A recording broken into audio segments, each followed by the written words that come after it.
to San Diego Sports Junkies, a show for fans by the fans. I'm on the tap here with Justin Smead. We got BoogaP from boltbeat.com on the line, and I am Josh Taylor. It's time to let your voice be heard. 619-387-3452. Want to hear your thoughts on Tom Telesco, on the real McCoy, Aztec basketball. If you have anything you want to talk about, give us a call, 619-387-3452. Let's just dive right into it, guys. First off, big week. So, we got a lot to go over. A lot to cover, man. So Chargers sign, first and foremost, GM Tom Telesco from the Colts. I have on the notes now looking for a head coach, but that's been answered as well, picking up Denver's offensive coordinator, Mike McCoy. Nice. What's your guys' thoughts? What's your guys' feeling on that? We'll start with Justin really quick. Well, Tom Telesco for me, great hire by Dean Spanos, I think. Learned under the protege of Bill Polian. Bill Polian, one of the best GMs in, I could say NFL history. There could be some debate about that, but I think so. He's had a really good track record. You can't find anything bad said about Tom Telesco. Nope. Very personable. He wants to win. Obviously, that's the passion for most GMs. He seems like he is a organizational. What's the word? He wants the organization to be a cohesive unit. Every aspect needs to be ran a certain way, and I think Charger football is in real good hands with Tom Telesco. Buga, what's your feeling on the situation? Tom Telesco, you giving him 2 thumbs up? Yeah, I'm here. As far as Telesco's concerned and his hiring, I'm excited about it. A younger guy, the kind of the anti-AJ, I appreciate and respect that he wants to handle the team as far as building it through the draft. Now, that being said, he's had some rough drafts as the vice president of player personnel with the Colts. There's something left to be seen there as far as what he's capable of doing once the draft is primarily or you could say solely in his hands with the aid of, John Spanos and perhaps, Ed McGuire. And now that Jimmy Ray's gone, that's one less set of hands in the batch. But I'm very pleased with the hire of Telesco, and I'm glad we're headed in that direction. Absolutely. Couldn't agree more. And with Tom Telesco, it sounds like Justin said, he just wants it to be one cohesive unit. And, working directly with Mike McCoy as far as what he wants on the field will be key, too, because I feel with AJ and Norv, there wasn't a whole lot of communication. It was really AJ's team, and Norv was just running the players that AJ put on the field, and I hope they can work together and really get the pieces that would work well for both of them. Right. Guys, if you don't know anything about Tom Telesco, I do have a little insight. First and foremost, he has a degree in business management. He immediately worked as a scouting assistant for the Carolina Panthers. From there, he spent the last 15 seasons with the Colts, working up through the ranks, area scout, pro scout, director of pro scouting, director of player personnel, then the VP of football operations. So it's not like we're getting somebody that really is wet behind the ears. I mean, he's spent, arguably say 17 years in the NFL learning right. from, quality players in a quality organization. The Colts have been, a quality organization for quite some time, and to bring somebody on board from that organization has only got to be a plus, in my opinion. Right, and he's been through every aspect of the rankings. Started as a scout, whatnot. Carolina Panthers, he was an assistant scout. He's been through the ranks. He knows what he's doing. He was there when Peyton Manning was drafted. They went through that whole rebuilding process when we had Ryan Leaf, the Ryan Leaf era here, I should say. He's been through the ups and downs of an organization as well. He knows what it takes to build a winner. Right. And like you said, the Colts have been a staple in the National Football League for years because of Peyton Manning and the guys they have added around him. Right. So very pleased to have Tom Telesco. He seems like he knows what he wants. He has a blueprint for the future, and can't wait to see what he builds here in San Diego for us. Well, and let's not forget, too, that Tom Telesco, just 2 years ago, the Colts are 2-14.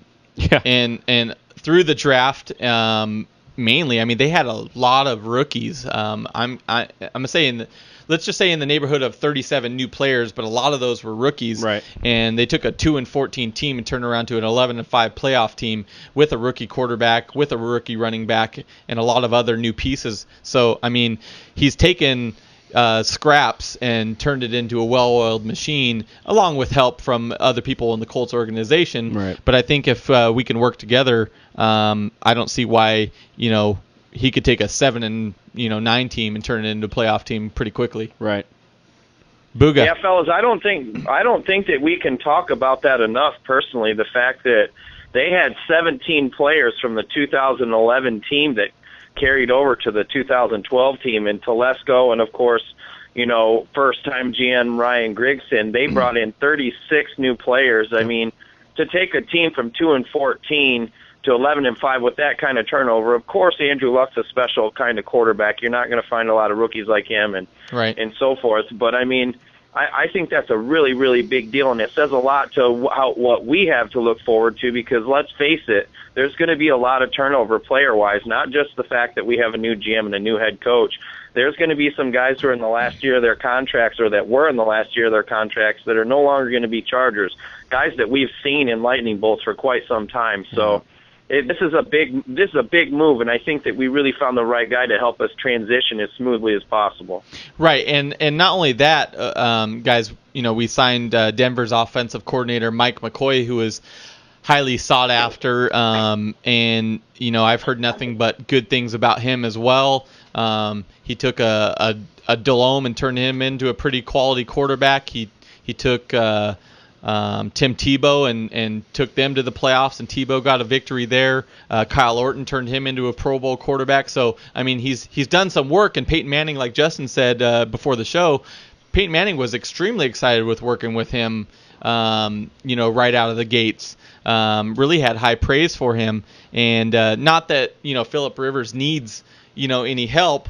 It doesn't hurt to have that kind of pedigree that he's supported, and bring that into our organization, and maybe he can tweak Rivers just a little bit. I mean, obviously we need help on the offensive line, but it doesn't hurt to kind of work with Rivers and really fine-tune him and get him back to what he was 2 years ago. Right. I think Phillip does need help, and I think that Mike McCoy is the perfect guy for the job. I think from what you hear on the outside, just doing a little research on Mike, I found that he's very personable with quarterbacks. He makes them feel at ease. He calms them down when the times are tough. He gives them a little kick in the ass too. It seems like he demands a lot, and he really has a grasp on what he wants his quarterback to do. Just number one, obviously, he said in the press conference, you can't turn the ball over. It's first and foremost, you can't do it.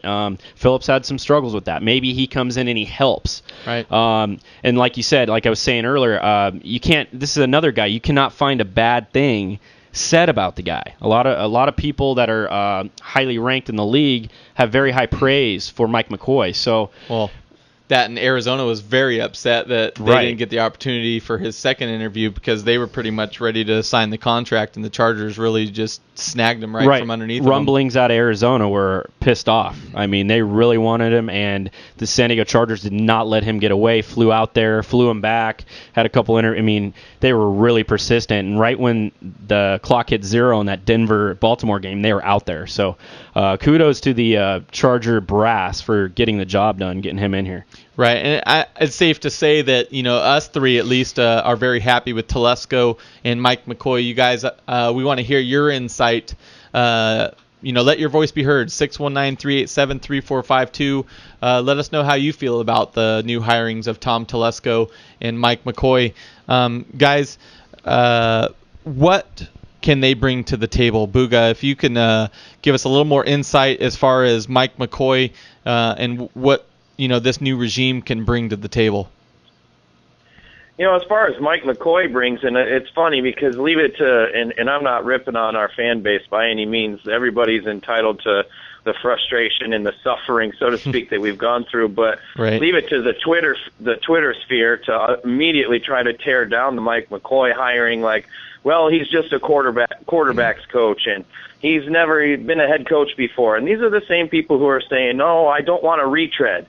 Right. Okay, so you don't want to retread, but you don't want anything we bring in somebody. Yeah, exactly. But you don't want somebody who has no prior experience. Okay, well, that doesn't make any sense. Number one, I think, Justin, you said it perfectly. Rivers does need some help, and we've all made it clear, the three of us, together on this show, we're all pro Phillip Rivers. We're all Phillip Rivers fans. We all care about him. We all want him to be our quarterback. Absolutely. He needs to have somebody in his ear that's going to make sure that when he does get that ball in his hand and he's rolling right against Tampa Bay, no matter what he does, he doesn't try to fit that into Leonard Johnson. Exactly. He needs that kind of drive and that kind of person informing him what's going on. Yeah, I know. Wrong color jersey. But no, I mean, the fact that he's worked with another quarterback that he made look good was Steve Berline. I mean, Berline, really? Wow. I mean, who? Berline played. I think Steve Berline played for 30 teams, and that's back when there were only 28. Yeah, it's because he played in the Canadian Football League. Exactly. Berline made his rounds, but he finished with Berline as his quarterback, as a quarterback's coach. The Carolina offense finished seventh in the NFL in passing, and Berline had 3,700 passing yards. And now that's back before the rules were all, kind of stunted towards the offense. So, right. I mean, the guy knows what he's doing. He knows how to work with quarterbacks. He's already come out and said, and this is per Chargers.com, that he is going to hire an offensive coordinator. And I love that idea. Get somebody in there who's not trying to juggle too many balls, if you will. Right, and I totally agree with that. And it was something that I really think that, not that Norv could have done a better job, but I think if we had an offensive coordinator in here, it could have taken some pressure off of him so he could pay more attention to the relationships between him and his players. I'm a huge fan of that. Now, that was part of my notes here. Who Buga, if you know some names that have been thrown around, who could be the next offensive coordinator? Right now, to be honest with you, I think that he's going to bring up somebody that we're not familiar with, a name that isn't somebody that's kind of floating out there, that's going to be somebody that's a popular choice. It's going to be somebody he's worked with in the past. It's going to be somebody who's familiar with the system he wants to run. Another thing you hear, via Twitter, of course, is, well, Mike McCoy wasn't even offensive coordinator of the Broncos. Yeah, it was Peyton Manning. Well, you know what? In my opinion, I'd say Peyton Manning's a pretty damn good guy to learn how to do it from then. Exactly. How's that? There's only about 2.5 years difference between the two in age. If I'm going to learn how to run an offense, I'd say Peyton Manning would be one of the first places I'd go. I don't have any names at this point. I have something in the works as far as to get a little inside information on that, and I'll have it before we do the next show, but I'll be sure that we get it out on your Twitter feed here within the next 2 to 3 days. And let's be honest, people, we love Dave Peters. He is a great friend of ours, and he will be a friend forever, but his inside information is top-notch, and I appreciate everything that you do for us. I'm very pleased with everything that you bring to the table. You gonna buy him dinner? Yeah, enough said with that. You're gonna buy him dinner. This doesn't come with like a circular piece of hardware I put on my finger, does it? Sorry, I've already given that out. Nice. That was last week's show. Yeah, right. You missed last week's show. I'm already engaged. Thank you very much. Hey, congratulations, by the way. I appreciate that. Thank you. Okay, Pagano. At least it's been rumored, as he said, that he wants to keep Pagano. Is that pretty safe to say at this point? You guys think that Pagano's going to stay? From what I gathered, yes. I think he does stay on board, only because he ran this defense last year and did a damn good job. I think they want to keep a 3-4. I don't know what'd they run in Denver. Do you know? Do you remember? Is it a 4-3 up there? They ran a 4-3, but remember, with McCoy being the offensive coordinator, it's not like he was the one running the defense. But let's also talk about this too. John Pagano is not able to make a lateral transition. In other words, he cannot go from defensive coordinator of the Chargers to the defensive coordinator of another team unless he is cut or relieved of his contract by the Chargers. Right. I don't see that happening, and I don't really see McCoy posturing, if you will, by saying, well, I want to keep him here.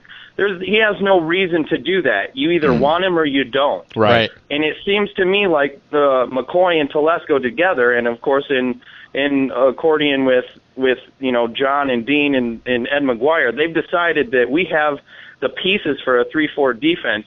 It would be a huge shame to get rid of a guy like John Pagano, who, granted, the first half of the year, I wasn't too high on the way he was calling plays. The second half of the year, he really turned it on. Now, part of that could be the emergence of a lot of the young players and the young guys kind of getting their groove and picking up more of the nuances of the defense. But I'm really pleased that, and I agree with you guys, I really hope he stays. I'm really pleased that it sounds like he's going to be there. Right. And if he's not, I think we're taking a huge step back, especially, again, in the eyes or in the chances of those young guys of continuing to improve. Right, because you already have some of the pieces in place with your 3-4 defense. We don't have to do a whole lot next year on the. I mean, we're going to do some things on the defensive side of the ball, I'm sure of it, but we don't have to get crazy on the defense side of the ball. It's the offensive line that we need to look into, and maybe a little bit on the defensive line for a little added depth. But as far as defensively, John Pagano, I mean, I don't get why they would consider cutting ties with him. John Pagano's highly regarded in the organization. Dean likes him. I know that. He seems to have a good grasp on what's going on there, and he seems to demand a lot of respect from his players. So he seems like he fits right into that Tom Telesco and Mike McCoy fitting. So to me, it's a good fit as of now. I don't see why they would get rid of him. Well, and I said in the last couple shows, what Pagano has done. I mean, we were 9th in overall defense, 6th against the run, and arguably our defense was on the field a lot. Yes. And if we can shore up the offensive line and keep the ball a little longer, put some more points on the board, our defense is not going to spend as much time on the field, which means they'll have a lot more energy to get to the quarterback in the fourth quarter. Right, and imagine if the defensive side of the ball last year got some turnovers, right? And I could probably think of a handful of games where we'd get a turnover and the offense would sputter, and we wouldn't get any points out of it. And you can't do that. You have to capitalize on turnovers, whether it's a field goal or not. Get something out of it, and they just didn't do that last year, and that was the offensive side of the ball that was really letting us down. So right. Buga, you have anything to add to that?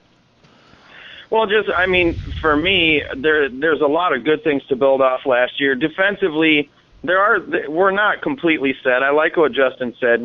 There's a strong possibility we'll need to add at least one or two pieces of depth on the defensive line.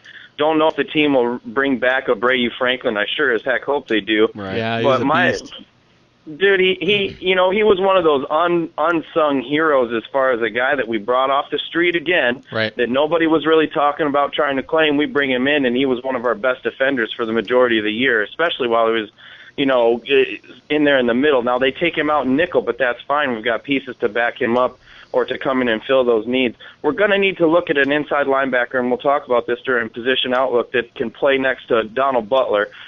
Spikes, his time has come and gone 3 times, so to speak. I don't see him back in lightning bolts, but we need to look at possibly adding a strong safety, which we've talked about as well, and who knows what's going to happen with the situation with the corners. There is a rumor going around, though, that Antoine Cason was at Chargers Park possibly to re-sign. So that's kind of a big deal. Nice. Yeah, that is a big deal. Quick question, you guys. This came from @LBHost, which, if most people don't know, is the Twitter handle of our producer. If the Broncos won last week, would we be talking about the Chargers hiring Arians? Yes. Well, I don't know about that for sure, but I guarantee you, well, I shouldn't say guarantee, but I'd be willing to bet a lot of money we wouldn't be talking about Mike McCoy being the Chargers head coach. That's for sure. No, get this. I was coming home today and I was listening to Scott and BR show, and he had insight. Scott Kaplan had insight on a friend in the not Arizona. He has friends with one of the agents of Ken Wisenhunt. And it seemed like Ken Wisenhunt and the Chargers were already talking numbers about his salary. He said that on San Diego radio today, and he was dead serious about it. Wasn't making it up. And he had a guy telling him that they were almost fixated on numbers. He was going to probably be the next Chargers head coach. Once Mike McCoy was out of the playoffs, it was a different story. I think Telesco's number 1 pick was Mike McCoy, but knew he probably couldn't get him, so his second choice was going to be Ken Wisenhunt. Thank you, Baltimore. Yes. Thank you very much. Thank you, Ray Lewis. Well, no, hold on real quick, though, guys. And this is, I don't know much about Scott Kaplan, and I've listened to Scott and BR a couple times. I have a lot of respect for Billy Ray Smith, for sure, not just for his playing days, but I like, a lot of the stuff he does as far as color commentary. But let's make something clear. You come into interview for any coaching job, they talk numbers. So the agent that told him that wasn't lying. Right. Now, of course, it can be further down the line or further along in the process that you kind of expound upon what those numbers are going to be. Right. But I'm not buying that, and you know, forgive me, Scott and BR, but I'm not buying that anything was done with Wisenhunt. Right. I don't. It's not that I don't like the fit or whatever. He's not one of my top 10 choices, but what I'm saying is that I have no doubt that I'm sure numbers were talked about. That doesn't mean they were even close to considering it a done deal or he was going to be the next coach. Right. And I'm not saying that's for sure either. That's what I heard, and it was pretty kind of alarming at the time. I'm like, okay, well, Ken Wisenhunt was going to be our coach, which I'm a fan of Ken Wisenhunt. I like him personally. I just like his mentality. He's a defensive kind of guy from Pittsburgh, has that kind of tough mentality. But a lot of people don't, and that's their opinion. But, yeah, when I heard that today, I'm like, well, hell, you know, there's other candidates. Bruce Arians hasn't even been interviewed yet, and he didn't get that interview. So for me, I took it with a grain of salt. I wasn't too sure, but that's just what I heard, you know. So if that was the case, then he could have very well been our next coach. We have no idea what was going behind the scenes. So before we jump that was more for the people listening than it was for you, Justin. I don't want people to think that when they hear stuff like that, then that's exactly what happened. No, that's just floated out there. That's not the truth. So I got one more question before we jump onto the position outlook. This came from at NYC_Sean_E. He wants to know, with the GM and head coach of the Chargers filled, what roster moves, draft needs are needed to make this team title ready? Obviously, we know offensive line is huge.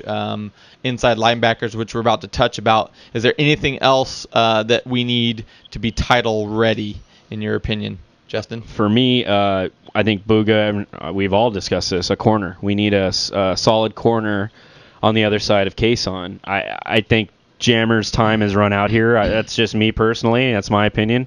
Like he said, Takeo Spikes is probably going to be gone. His time's gone too. I think you need to go after a free agent or a really top-notch rookie in the draft and really make some noise in that department, because too often than not, we've seen blown coverages by the secondary, mostly on Jammer's side. He's getting beat a little bit. It's just time to upgrade. If you want to be title contender, you have to have that shutdown corner on the other side. Kason can hold his ground at times. There's times where he doesn't always do a great job either. Right. So, but if we solidify that other spot, not saying Jammer is totally done in his career, I just don't think he's a fit here in San Diego anymore. So that's my opinion. Buga might have a different outlook on it. No, actually, and I've said this on the past couple shows, with you guys. Unfortunately, I don't know, and forgive me, Quentin, but I don't see him coming back. Now, since the last time we talked, I do want to say this. He's made it crystal clear he is more than willing to switch to strong safety. That is something he's made as clear as day, that all he is a football player. He doesn't care where he's playing. He wants to play football. You're talking about Jammer? Yeah, talking about Jammer. If he wants to if the team is willing to bring him back, he doesn't care where he plays. So he's willing to play at strong safety. But I agree with Justin. He's not a corner anymore. And quite frankly, if you can get a guy who's much younger, cheaper, with more upside, I don't know that Jammer's going to be there. To kind of switch to the other side of the ball, and again, we all know that they need offensive line. I don't care if they go offensive line first 4 rounds of the draft. Me neither. Right. But a position to look at is we're going to have to address running back, unfortunately. And Justin talked about it in shows past. We have to bring in a guy that, and maybe Matthews is just that compliment. And I've got an interview with Lorenzo Neal, former Charger and All-Pro, fullback. He's got some insight as far as what he thinks about Ryan Matthews, who, of course, is another Fresno State alum like Neal himself. So I'm interested to hear what he has to say, but I don't want to address that need too early, but it's something that has to be looked at, and that's part of what gets us over the top. I agree, and honestly, I was going to say that before you stole my thunder, that it doesn't hurt anyways to bring in competition, because I think competition breeds excellence. And if you bring somebody in and he's pushing Ryan Matthews, maybe Ryan Matthews is just going to take it to that next level. And he's got the tools. I just unfortunately think he's kind of too injury prone, personally. And I don't see anything wrong with a kind of a smash and dash. Bring on some bowling ball and split time. Right. We actually have a couple questions in the chat room. I wanted to get to. I was having a little difficulty with the feed here a little while ago, so I didn't get to them right away. California _RIP_ wants to ask, what do y'all think we do in the first 2 rounds of the draft this year? I think bar none, it has to be offensive line. Unless we can get a steal like a Jake Long from Miami. Free agency. In free agency, exactly. I think number 1 for sure has to be offensive line, for sure. And whether it's there's a couple guys out there from Texas A&M, or I'd take anybody from Alabama. Good Lord. Beefy. But I think offensive line has to be a must. That's the guy to look at, by the way. Look at Chance Warmack, the guard. I know we want to talk about tackles, and of course, the bookends, the right or the left and right tackle out there on an island. Those are the guys that help keep Phillips clean. But look for Chance Warmack. He's a once in a decade kind of a guard. He's someone you plug in, and he's a Pro Bowler his first year in the league. He's a solid 10-year guy. Then he turns all pro in about 3 years. I mean, he's that guy you don't find all the time. Right. That's the guy. If he's there at 11, we take him. Right. That's one of those guys that it's like a Dealman. It's a solidified 8 to 10 year guy you can count on week in, week out, not injury prone, solid as hell. I agree on that state. You have a question in the chat room, Buga. Bolts fan 1972 is asking you specifically, who does Buga think on the roster now, as of right now, will have a breakout performance next year for the entire year? I'm gonna do something that's probably gonna get me into trouble here. The obvious answer for me, I know, the obvious answer for me would be Vincent, or for most people would be Vincent Brown. Absolutely. But I'm gonna go out on a huge limb here, and I'm gonna go ahead and say Robert Meacham. Oof. Wow. No, I'm serious. Do you even think he'll be on the team next year, Buga? Oh, he's not going anywhere. Here's the deal. And Are you sure? Hold on, positive. Let me tell you why. And not just because AC says so to speak, but in my interview with Kevin AC, he made it really clear to me. It's not how it would affect the salary cap. That's $5 million of real money that just walks away. If there's no way to recoup it, there's nothing. Robert Meacham's going to be a Charger next year. They're going to have to find a way to use him. You get an offensive line, you either plug him into the slot, you have him run drags, whatever it is that you can get him to do to get the ball in his hands, because the guy can run. He's just not a great route runner. Right. But he has so much to prove. The guy, he comes from a very, very interesting upbringing, if you will. He wasn't great friends with his dad, so to speak. His father was an extremely hard worker, and he didn't take no for an answer a lot of times. I expect Robert Meacham to come out. Now, I'm not talking Pro Bowl numbers. I'm not talking about that kind of impact. But in comparison to this year, he will shine like a star. So 800 yards, 7-8 touchdowns. You thinking that kind of number? Or? I'm thinking he's going to have anywhere between 650 to 800 yards receiving. There you go. And about four to six touchdowns. The reason I say 4 to 6, we get an offensive lineman. Gates is going to have the best year of his career. Yeah. No, I hear you. For me, man, Meacham, it's just very demoralizing that a guy that comes in mid-season totally beats this guy out. And I know what you're trying to say. He's got talent. He's not a great route runner, but he's got skill. He wouldn't have came to San Diego as a big-time free agent if he didn't have some kind of skill. Right. He played in a great offense in New Orleans where everybody got the ball. You didn't know what day you were going to have 5 to 6 catches or what day you're going to have 10 catches in that offense. He comes over here to San Diego, and it's like, who the hell is Robert Meacham, and where is he? Well, and not only that, it's he can't afford to have another bad year, because if he's going to have another payday anytime in the near future, he can't afford to have back-to-back horrible years. Right. He has to put up some numbers this year, whether it's mediocre or not. He's got to put up something. Go ahead, Buga. All I was going to say, guys, is for me is the emergence of a guy like Denario Alexander and what Floyd brings to the table, right, that nobody's going to not know about Alexander next year. They're going to bracket him. They're going to double him. They'll be pressing him off the line. He's going to see a lot more help defensively on that side. Floyd and Gates obviously are going to consume coverage as well. Robert Meacham is going to have plenty of opportunities. Now, it's up to him to take advantage of them, but that's why I would choose him as a guy who would be a breakout player. Well, not only that, but Vincent Brown, I mean, I don't want to forget about him because I am extremely excited to see what he can do in a full season, and I hope he can win a starting position, to be honest. I understand that they owe Robert Meacham a lot of money, and they need to get their money's worth out of him, but I really want to see what Vincent Brown can do. Yeah, thinking about it, guys, just think about this for a second, okay? Think about if you're Mike McCoy. Look what you're walking into. You have a guy in Phillip Rivers who you can turn around, and you can have a better year. You can have productive years still with this guy. He's a former Pro Bowler. You look around the offense, you go, I have Antonio Gates at my disposal. Holy cow. I have Malcolm Floyd who's got big play capabilities.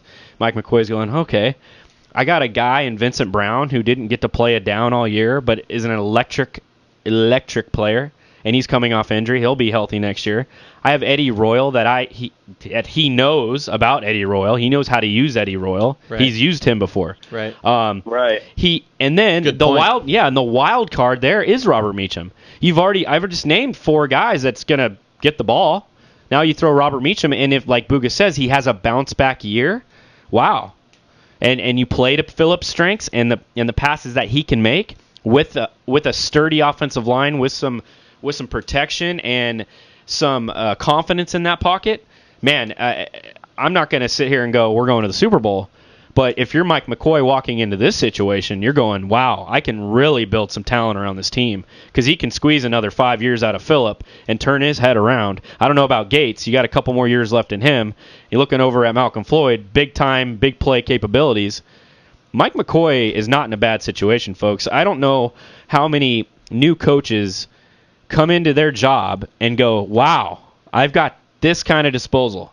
I got this at my hands right now. All I got to do is hit home runs in the draft, have a good first outlook in the draft, and hit free agency hard. I mean, if that's what they're going to do to rebuild this team, it's looking really good for Mike McCoy next year and Tom Telesco. I'm telling you guys, there couldn't be a better situation for Mike McCoy. I hope so, because for those naysayer fans out there right now that are all bah humbug about both Tom Telesco and Mike McCoy, we need to have a good season. I mean, we've had 3 consecutive non-playoff appearances, and I need to taste that playoffs. Even if we go in and get knocked out in the first round, I need to taste the playoffs this season. No getting knocked out. I don't even want to go if we're going to get knocked out in the first round. Just go to the playoffs and win some games. I'm tired of getting knocked out. What are the Jets again? By a field goal? Goodness, I hate that. Nate Kading? It bugs me. Really bad. Just go and win. Don't be getting knocked out. So let's jump into your position outlook, Buga. This week, BoogaP is going to be giving us some insight on inside linebackers. Buga, I'm going to let you run with it. Well, let's start with the obvious guy, the centerpiece of our defense. Obviously Weddle is the commander of the secondary, but Donald Butler, he's obviously our beast back there, making plays all over the place. Love that guy. Thank you for the jersey, by the way. Got it on for you tonight. You're very welcome. Butler, I got a new 56, and I'm really proud. But seriously, I mean, the only issue with Donald Butler is that he doesn't have that stud next to him. Now, I'm not talking we need another Donald Butler next to him, but we need a guy who complements him well. Spikes is not that guy. No. We're going to have to address that to bring out the best in Donald Butler. And touching on the Spikes thing, is this the last of Tequila Spikes and Lightning Bolts? I really think it is. I just don't see them bringing him back. You get somebody younger, you get somebody cheaper, you get somebody who can actually play the pass. Now, if you look back at Spike's interception numbers over his career, they're actually really strong for an inside linebacker. Mm-hmm. But that's more situational than it's actually, and forgive me, Tequila, but as opposed to skill. Right. Demario Williams, and we talked about this when I was there live with you guys in San Diego. This was a free agent pickup I was not big on whatsoever. I was like, oh, great, this bum out of Kansas City. He had an amazing year. Pleasant for a guy surprise. Who just came off the street. You're absolutely right. He looked great. Big plays. He doesn't have a contract with the Chargers for next year. I'd kind of like to see him resign for sure. Not sure what he's going to be looking for contract-wise, but I could see him coming back. Did you guys like what he did last year? Am I wrong, Buga? Did he play special teams, I believe, right?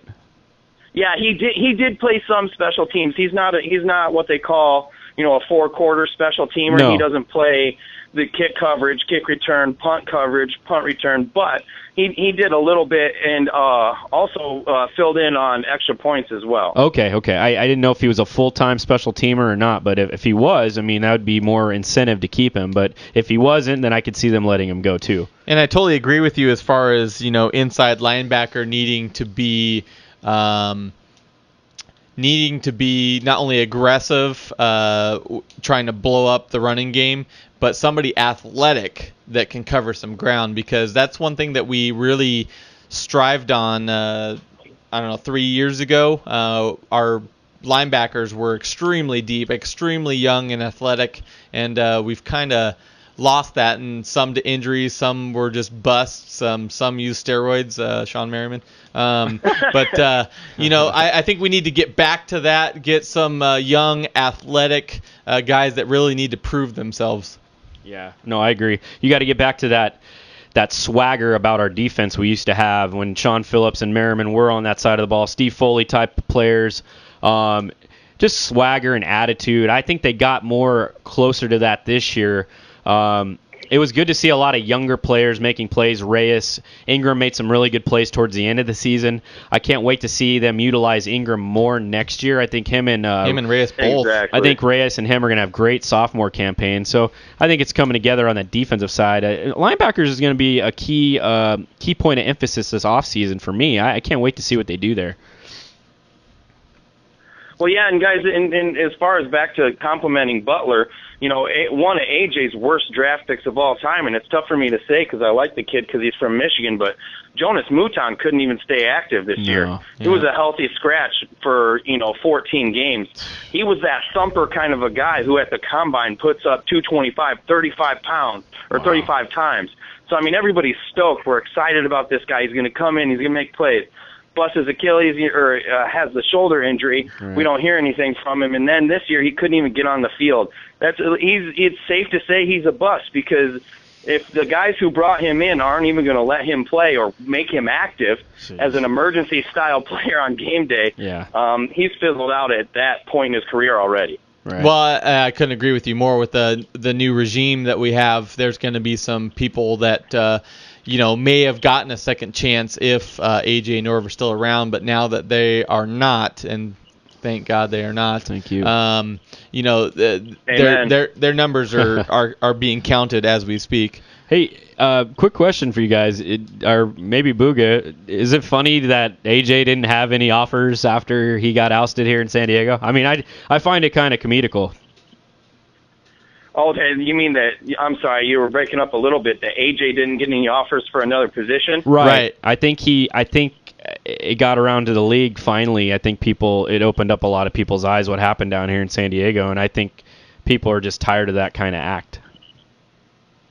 It's not that kind of league anymore. He sealed his fate. He started to seal his fate with Sproles going, and then also with Vincent Jackson going. And this is it. Those guys left after he signed his star quarterback to 6 years, $92.5 million, and he's taking his weapons and saying, well, I'm going to replace him with this one guy with 3 or 4 guys. That's not how it works in the NFL. No. He made a huge mistake, and him trying to strong-arm players, well, you're a Charger 1 year at a time. We'll reevaluate this. Yeah. Well, really, well, that's not how it works anymore. The NFL doesn't deal with that. No. The owners get that kind of leeway because, hell, it's their money. Yeah, his old-school approach didn't work towards the tail end of his career there here in San Diego, and people recognize that, and sayonara, dude. It just didn't work for us anymore. The not talking to anybody, the media, no one. It just was bad all around. Buga, I got one question for you on the chat room. It says from Ultimate Lax Bro is on here. It says, any news on Sean Phillips staying or going in free agency this year? Here's what I'm going to scare a bunch of Bolts fans out there, and this has already been talked about a little on Twitter and then it was kind of alluded to on NFL Network in a roundabout way. With Jimmy Ray going to Indianapolis, let's look out for a guy like Sean Phillips to possibly jump ship, so to speak. Although he doesn't have a contract, that's a guy. Now, I know they have Robert Mathis and Dwight Freeney. That doesn't mean they don't try to move one of those two guys who are, their contracts, Freeney's is already within the top 5 at that position. We'll take Freeney Mathis for is right Phillips around there too. Yeah, to be honest with you, I'd rather keep Phillips because he's got more size than Freeney. Yeah. But don't be surprised if that's a guy that you see kind of head towards Indianapolis and kind of to the inverse. And this is kind of back to inside linebackers. A troubled player with Denver. Look for maybe a DJ Williams to come in and possibly be a free agent void. If McCoy liked anything about him and could see some redeeming quality in him, he'd be a great fit next to Butler. Right. Now, a lot of fans are not going to like that haven't watched him play. If all you hear are the headlines about him getting into trouble and this and that, you're going to poo-poo that idea right away. Right. I'm telling you, the Did guy you say can play. poo-poo? You poo-poo. Well, why would I joke at a time like this? I poo-poo all over saying that. You're funny. But no, seriously, keep an eye on that name. And I'm not saying that they're going to spend a lot of money on him, but there aren't a lot of teams that are going to be willing to spend any money on him because of his troubled past. Look out for that kind of a guy to follow. Hey, Buga, what's the big names out there this year in free agency? I know a couple. Can you fill us in on what big? Let's go on the defensive side. What targets could the Chargers possibly target in the offseason here, and that can impact our team for 2013? Well, if we're just sticking solely with the inside linebacker position, you could talk about a Ray Maualuga. He doesn't have a contract. Another guy who's had some trouble. Yeah. I like him too. He's the worst.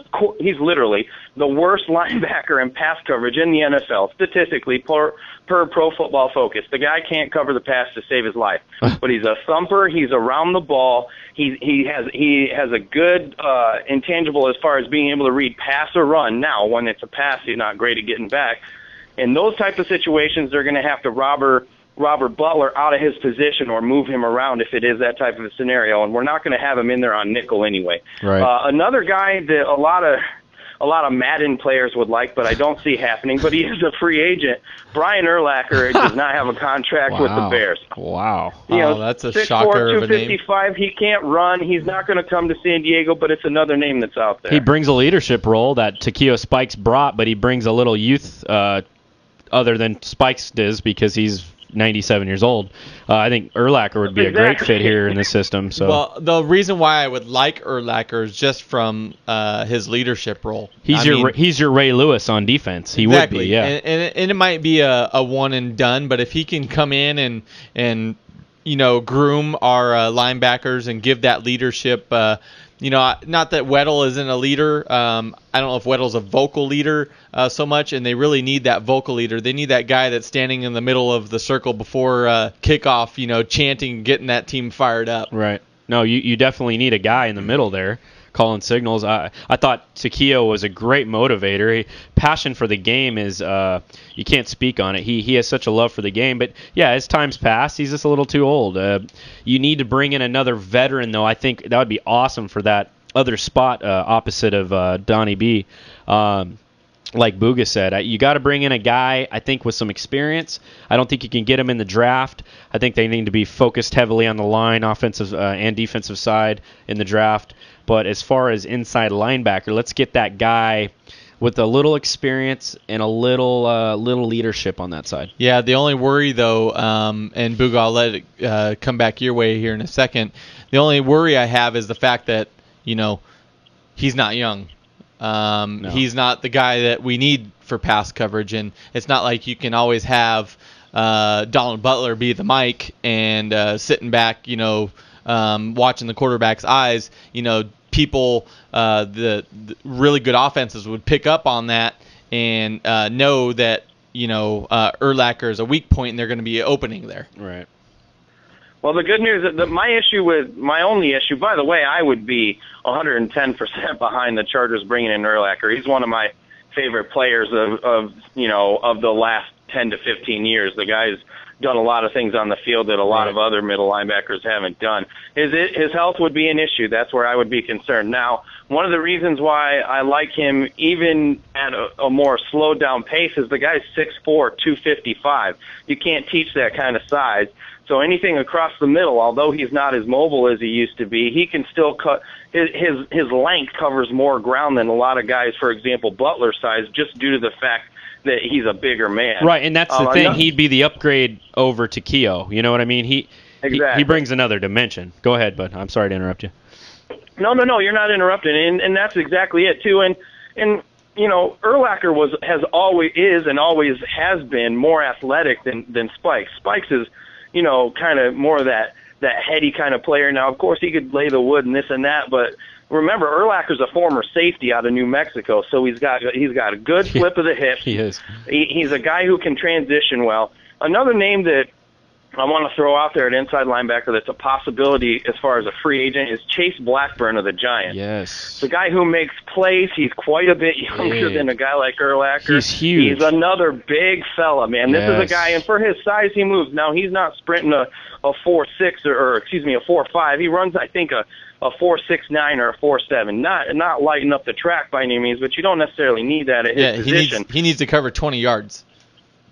Exactly. Well, and hopefully we can keep that to about 16. But no, you're exactly right. Yeah. No, you're exactly right. He can cover enough ground, and it allows Butler to kind of roam a bit more and not be solely responsible for plugging holes up against those guards. Because Butler, as strong as he is, it's not like he's a real big dude. No, and his strengths are, like we've touched on so many times, he can play the pass and he can play the run. Donnie B's got speed and athleticism. He's athletic all over the place, and he understands coverages. That's why I like him and why I always compare him to Donnie Edwards. He just has that feel to him. Yeah, absolutely. Well, and I mean, it's funny because I was actually living in the state of Washington, and I went to the Apple Cup, which is Washington versus Washington State, and I was watching Donald Butler play, and I didn't know it was Donald Butler per se, to be honest with you. Yeah. But I kept seeing this guy make plays, and a guy who was, you know, still good size compared to the majority of college players, but making these guys look like little punks, you know what. I mean, he was putting guys on their back. He pancaked two guards the same guard 2 plays in a row, and didn't gloat about it. Walked back to the huddle, got right back in, and started calling plays. Real quick, guys, just one other guy I want to touch on. It's not a free agent. It's actually in the draft, and it's a guy that we'd have to probably look at in the 3rd round, but for me, he's a guy I'd really like to kind of take a peek at. It's Nico Johnson from Alabama. The guy can run. He can play the pass. The guy's a beast. He's 6'2", 245. I think we'd all take anyone from Alabama at this point. Absolutely. That team, Nick Saban has got something going on down there. Nick Saban, an offensive coordinator. Yeah, he's got something in the Kool-Aid, and anything that comes from Alabama, I'd be more than happy to have bolts on. Yeah, that'd be great, dude. The whole line they showed in that Sugar Bowl, I believe it was Sugar Bowl. # beast mode. Oh, my God. Those guys were corn-fed. They were all like 320 pounds. I'm like, dude, sign them up. But not only that, they can move. Yes, they're very athletic. Very athletic. Well, players. yeah, another guy on that offensive line, too, that's coming out is Barrett Jones. The guy can play all 5 positions on the offensive line. He's strong. He's extremely intelligent. I know. That's exactly it. He's another guy. You don't take him at 11, I don't think, where we're drafting in the 1st. But if for some reason we move down and we get into the late teens or even early 20s, I would be ecstatic if we ended up, quote-unquote, settling for Barrett Jones. I mean, he's a guy that could make a lot of plays for us and be that guy that if somebody went down with an injury, we can plug him in somewhere else as well. Absolutely. Hey, Buga, I appreciate all your insight. You know, I'm pretty sure our fans do too. Love hearing what you have to say from week to week, man. We're going to jump into some Aztec stuff. You know, obviously we'll keep in touch throughout the week, but, man, I appreciate everything that you do. Thanks, Buga. Hey, thanks a lot, guys, and stay tuned. My interview with Lorenzo Neal should be out here within the next, I don't want to call it quite a week, but let's just call it a week just in case, and perhaps we'll talk about it on next week's show. But that'd be awesome. It's going to be really cool. We asked some fan questions that we pulled from Twitter and from BoogaP.com, and he already looked over the questions. He hasn't answered them yet, but he replied to me saying, "You guys have answered or asked me some really good questions. I'm really excited to answer these." So look forward to that. And guys, thanks a lot. I appreciate you having me on, and I'll talk to you next week. Thanks. All right, guys. Thanks, Buga. That was BoogaP from BoltBeat.com giving us some inside information. Good website. It's time to jump over to the Aztec news. Aztecs. Aztecs start conference play 2-0, 14-2 overall. They've had some tough goes the first couple games in conference play, but, with that target on your back, and what I mean by that, we have this huge streak of 31 games against California teams. We are a pick to win this conference. Oh, yeah. There's every team that we play in conference, not only is quality, right, but they want to knock us out. Let's be honest. It's storm the court type stuff when you got a Fresno State. If they pull that game off against us, I wouldn't be surprised. One of their biggest wins. Storm the court, knocking off a number 16 team in the nation like that.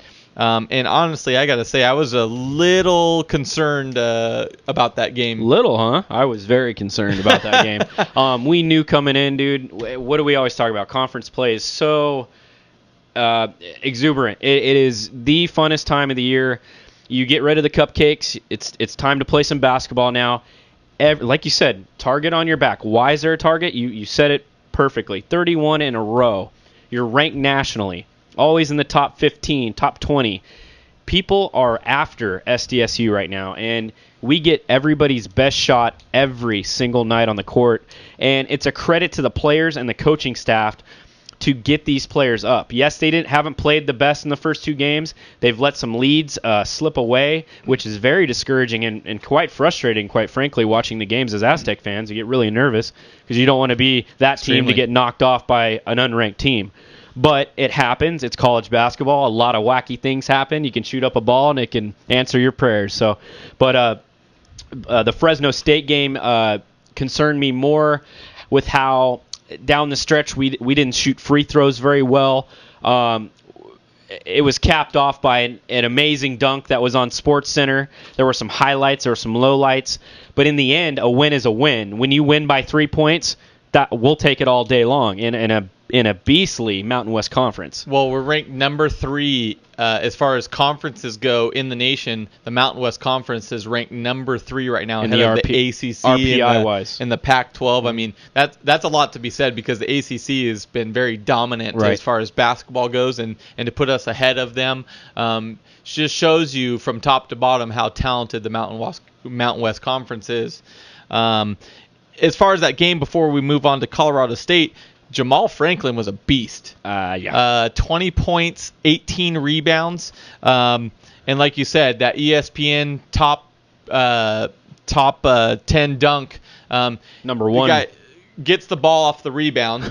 It's like a fast break. It's a 2-on-3. We're actually down a man, and he throws the ball off the glass from about the 3-point line, splits the defenders, and goes up and throws it home.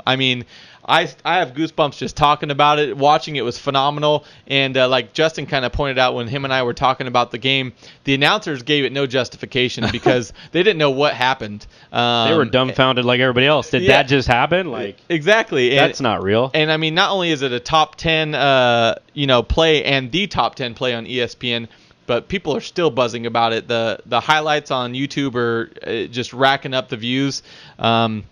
This guy has all the talent in the world. Yeah. And as much as I love Chase Tapley and I think he's extremely underrated, Jamal Franklin's for real. Jamal Franklin, I hope he doesn't go to the NBA, but I would be surprised if he doesn't. I would too.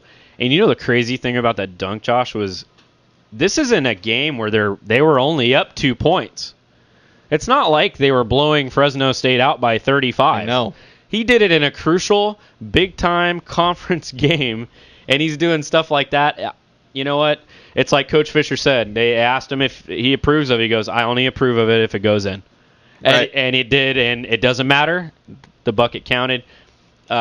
Crazy play. We knew this is the kind of the first 2 games have been very close games. And we knew this is the kind of play that we were going to get from the other team. So for them to put on that kind of performance, Jamal Franklin steps up. He's averaging 20 points a game in conference play already with, 10 boards a game at least. He's averaging a double-double. Right, as he's done all year. Phenomenal. Over the top. He's that player that can turn it on at any point in time in a ball game and get buckets for your team. And you're really down the stretch, you know who the ball's going to, him or Tap. Right. And if you want it inside, get it close to the rim, give it to Jay Frank. He'll finish it for you. Right. And, guys, keep in mind, when we were talking double-double, Kawhi Leonard ring a bell? He's playing for the Spurs now, so just imagine what kind of talent we have in Jamal Franklin. Right. And that continues over into the Colorado State game. This game was like a heavyweight knock-out, drag-out fight. Yeah. And the Aztecs started hot, man.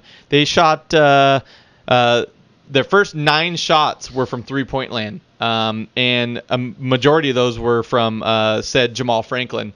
And then, towards the end there, they kind of tightened up as far as their D. They were big, first of all. Right. Hornish, and then and guy in the middle. Can't think of his name right now. Iverson. Big redhead. Iverson's a beast, He's by the a beast way. mode. Did you see the show's picture of Iverson? I had a big giant giraffe with his face on it. They called it. Oh, you did show me that. Yes, it was hilarious. I saw it in the stands. This show is very creative. You got to go to a game. It's great. Yes, you do, and I'm kind of bummed we're not making it to UNLV. No. But that's tickets are only like mortgage payments. Either way, that's going to be a very exciting game. But not to get away from Colorado State, Jamal Franklin puts up 18 points in the first half. Again, another huge outing. But something to be said about Colorado State, and for me, I'm a little concerned going to Colorado State because they clamped down in the second half, holding the Aztecs to only about 16 points. I think it ended up being 22 overall, but 16 points for a majority of that period, just shutting down defensively, really attacking the offensive boards. And, they pushed it to overtime, and then here comes Chase Tapley. And keep in mind, this guy had the flu, 101-degree temperature. And he puts up 12 of his 19 points in overtime to really take the game over. Yeah, and it's just concerning. Chase Tapley, unbelievable performance in the overtime period with the flu. I mean, this guy, it's like the Michael Jordan performance when he was sick back in the day in the playoffs. Remember that? The Ken Caminetti, getting a IV in the middle of the game and then hitting stuff like that. 3 home runs. You will always remember, and it was in a big-time conference game. We'll always remember this performance. 12 points in the overtime period to seal the deal for the Aztecs. But, dude, for me, it's discouraging watching the Aztecs blow these huge leads. How much were we up by at Colorado State? 15, 16 points? We're up 16. I think the most we were up. For me, you got to put the foot down. I don't know what's going on with this team. It seems like their concentration falters when they get up by a large margin. They've done this all year. They've let teams crawl back into games. They've won them. That's the final result. Key word is they won them. Good result, but good teams win these games. Good teams win these games, but don't take your foot off the gas and finish these teams. If you get up by 15 against UNLV, especially at home, and let them hang around, UNLV will beat you at your place. I guarantee you, they have top talent there. Don't get up and start feeling comfortable about yourselves. Push the ball to the basket, get it down low to the post, get it to Deshaun Stevens, I should say. And get the ball low. Get inside buckets, rotate the ball. Stop not running your offense because you're up 15 to 16 points. You find that in Aztec games where they're not running their sets. Right. It's sporadic. And I am, when it comes to UNLV, I am mildly concerned about that matchup because Bennett is a beast. Iverson was a beast, but Bennett has we will have our hands extremely full with Anthony big Bennett. Tools. They're going to have to double team him at times. Yes. They're going to have to frustrate him because Deshaun Stevens got thrown around a little bit by Iverson. Right. And Bennett's going to do the same thing. So they're going to Jamal's going to have to come in and help. J.J. O'Brien's going to have to come in James Johnson and help. will be in there. I think, and that's what I was going to touch on too. The bigs for UNLV are brutal. They're big. They have 3 guys they can rotate. Mosier, Birch, and is Mosier playing? Mosier's going to play, I believe. That's what I keep hearing. They're going to be at full go, I believe. They also have a guy named Reinhardt, a white kid, just like Rayhan. He's kind of like That's their Rayhan. He's out there on the perimeter. He can shoot threes. He's a sharp shooter. He can hit it from anywhere on the court. We got to be aware of that. It's going to be a matchup, a dream. This is going to be a great game. Viejas will be full to capacity. It will be louder than crap. It sucks that we're not going, but this is the game to watch this year. Previewing it, top talent on each side of the ball. There's number one freshman in all the country, and Anthony Bennett, like you touched on, Jamal Franklin, NBA ready. There's going to be premier talent, and it's going to be a fun game because it's conference for one, and it's like Chargers-Raiders to me. They have an immense hatred towards each other, right, and a good rivalry, a strong-hearted college basketball rivalry, and it's just going to be fun. 7 p.m. tomorrow. Don't miss it. I'll be at his house with the nachos and the pizza. It's going to be fun, guys. You got to watch this game. Don't forget about the beer. Well, we can have some beers. Yeah, I'm not driving, though. Yeah. But Chelsea, you're DDing tomorrow. I'm just giving you a heads up. Designated driver. So, and I agree with you on all points. The only thing that would make this better is if they still held on to their top 25 ranking. Yes. And UNLV fell out of the top 25. They're still hovering around the bubble. They're that good. If SDSU loses, knock on wood, we don't. We're going to get this win tomorrow. I don't think they'll fall out of the top 25. I think they'll be. I think they'll be in the 20 range somewhere. You don't drop from 15 to completely out of the ranks. No, you don't drop out of the rankings, but especially against a quality team. Right, but for me, it's you got to win this game at home. You own home court in this division. You do not lose at home, and we've predicated ourselves on being a great home court advantage, and the show does that for you. You have an immense advantage when you come into Viejas. So hopefully they keep true to that form, and we see a great ball game, and SDSU comes out on top. Yeah, you guys need to check it. If you haven't watched an Aztec basketball game and you're a big fan of basketball, you need to watch this game tomorrow. Yes. It is the premier game on the schedule. Mm-hmm. New Mexico is going to be another big one. Right. But you guys need to check this out tomorrow at 7 o'clock. It's something that you're going to want to see. That's just the atmosphere, the talent that's going to be on the court. Yes. It's a can't miss. Speaking of talent, and we keep mentioning Jamal Franklin, but Jamal Franklin gets Mountain West Conference Player of the Week honors after the first week of conference play. Should. That's his fourth time, since he's been with the Aztecs, and I'm pretty sure there's going to be a couple more this year. Oh, he's going to add to that accolades. Accolades are going to be something he's going to gather the rest of the season, going into the Mountain West tournament, heading into the NCAA's tournament. He's racking up stuff. He is a premier player. He knows that. He's as talented as anybody on the court and in the nation. They show him with the top tier players on the award listings.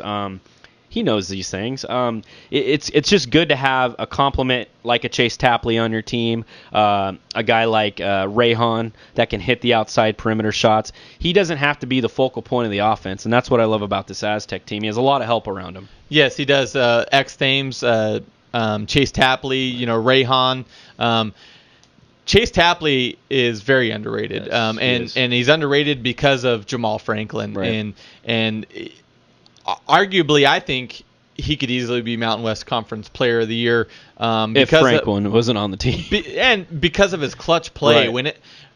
Jamal Franklin, don't get me wrong, is clutch. Thames has won us some games with seconds left on the clock. Right.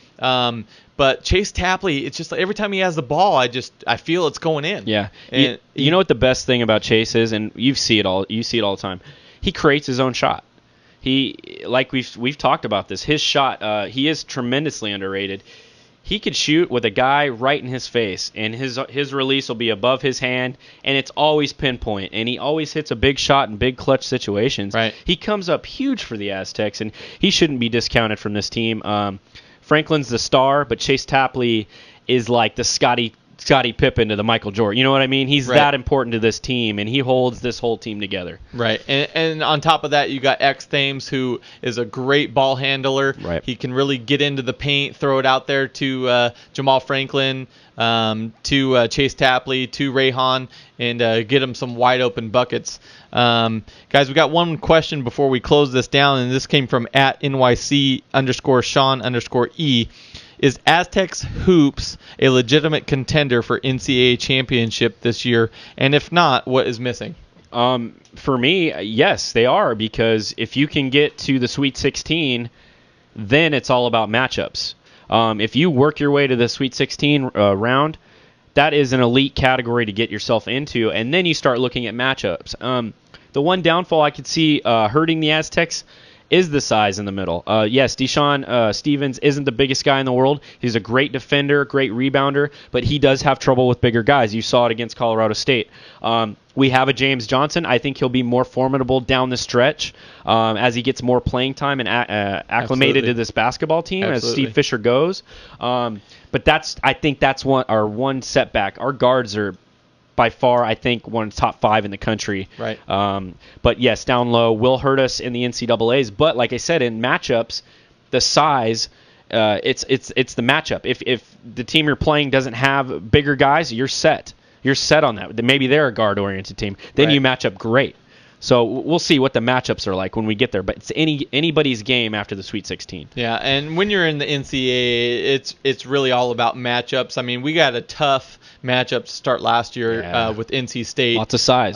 They were big, and I agree with Justin wholeheartedly. If there's one thing that's missing, it is the size.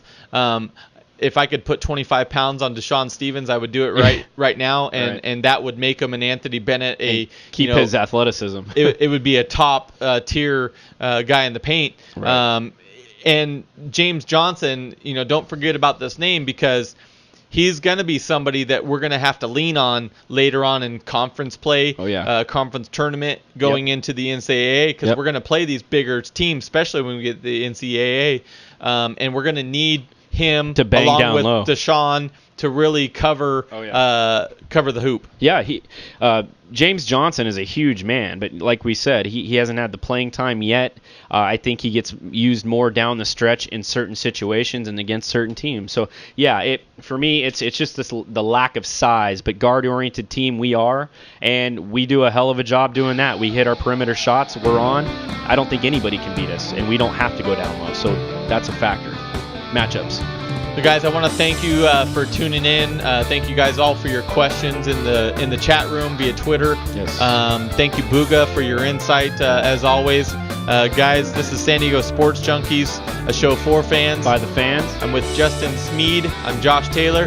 Guys, we are out. Thanks, guys. See you next week.